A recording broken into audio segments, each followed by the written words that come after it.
Welcome back to Red Panda Destiny, where we are still covering Sabaton's The Great War. Today we're actually doing the title track, Great War. No the in the title track. Definitely one of the runners-up for best single from this album.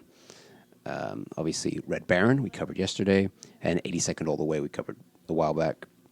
Fields of Verdun is also a single. That was actually the first single, but I don't like that song. Yeah, at least not as much as I like the rest of the songs. It's not a bad song, it's just not as good as the rest of them. But yeah, I'm really excited to do this one because I love this song.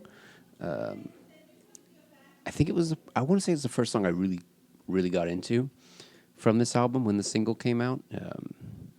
It's actually kind of an odd song.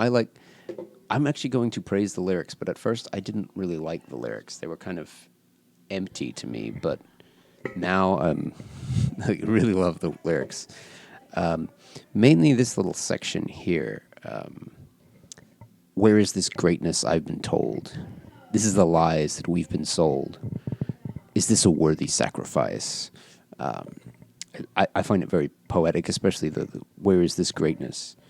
And I believe the history edition actually ends the little commentary section with what is so great about war?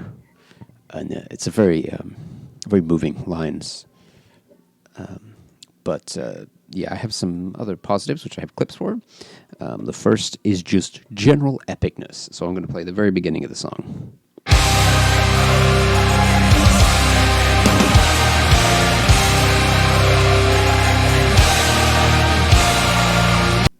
Oh, yes. That's epic. Then I have some positive for the sing-along-y nature. So here's the chorus. Great war, and we're gonna take more.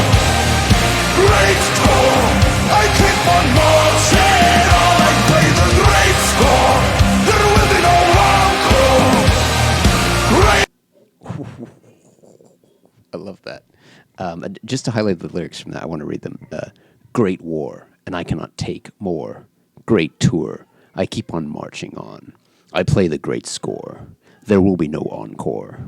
Great war, the war to end all wars. I'm going to cut that part off, but it's a good chorus.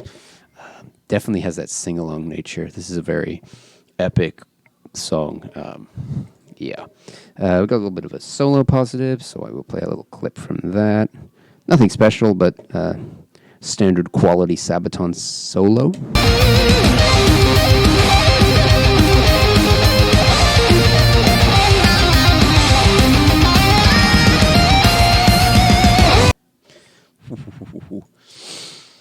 If you haven't noticed, I'm a big proponent of air guitar.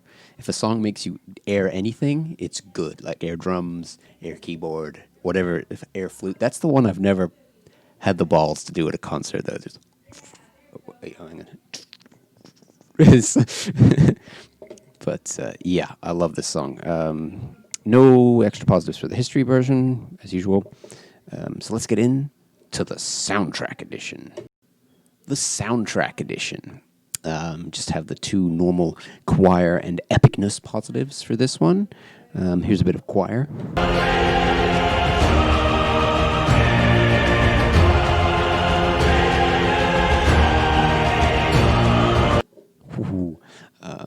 Probably could be louder. That's actually Google Play cranked up to the same volume as the Great War original was played at, so it's kind of disappointing, but that's really just a volume issue. That's not really their fault. Though I suppose they could have technically done something about that.